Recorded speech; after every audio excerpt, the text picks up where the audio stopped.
D'aujourd'hui, donc on est Chavzaïn Sivan.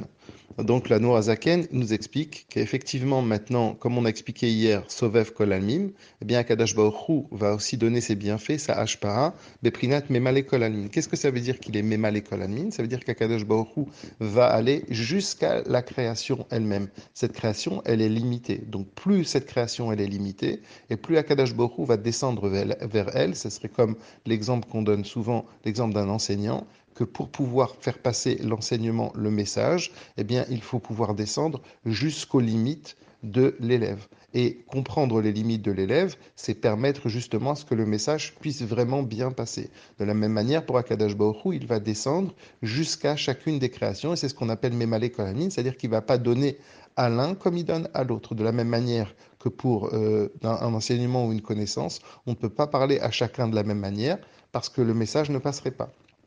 Et par rapport à la création, tout est limité dans la création. Il prend l'exemple du soleil, qui pour nous est un exemple extrême dans le sens où on se dit que c'est quelque chose qui est une création qui est très forte, qui pourrait limite se suffire d'elle-même, puisqu'il y a eu des civilisations qui en ont fait des divinités. Bien là, l'Admorazakan nous dit que si même on prend le soleil, on s'aperçoit que le soleil, il est limité, puisqu'il a bien une mesure, et il mesure 167 fois il est plus grand 167 fois que la Terre, donc ça veut dire qu'il est limité par rapport à sa mesure, et que par rapport à sa lumière, il a une fonction d'illuminer et pas d'autre chose, donc il est aussi limité par rapport à sa fonction. De même pour toutes les créations, même le rakia, le ciel, quand on dit le ciel, ici c'est pas simplement ce que nous on appelle le ciel, mais c'est une dimension qui est autant matérielle que spirituelle, puisque le rakia, lui, on nous dit qu'il est à 500 années de nous-mêmes. Et même d'un rakia à un autre rakia, il y a 500 années. Ça veut dire, même si on ne parle pas ici forcément des années physiques, mais même des années spirituelles, eh bien, on voit bien que ce soit une création matérielle ou une création même spirituelle, elle a des limites, elle a des contours. Et donc, à partir du moment où elle est limitée, où elle a des contours, eh bien, à Kadosh Baruch Hu, il va falloir qu'il y ait un tzimtzum.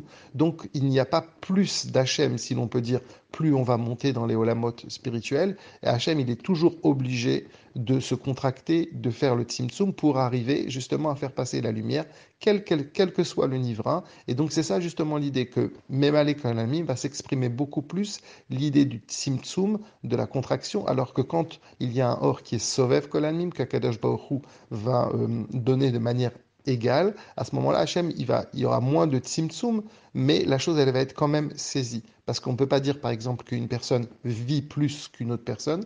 Dans l'idée d'exister, on existe tous de la même manière. On est des êtres humains, et même pas simplement les humains, même toutes les choses qui ont été créées, ils existent autant que nous.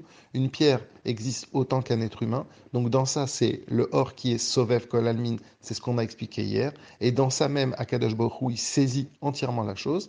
Et il y a une autre façon qu'Akadosh Baruch Hu donne la vie, c'est ce qu'on vient d'expliquer, c'est Memale Kol Almin, c'est-à-dire Hachem, il fait un tzimtzum pour donner à chacun à ce moment-là différemment.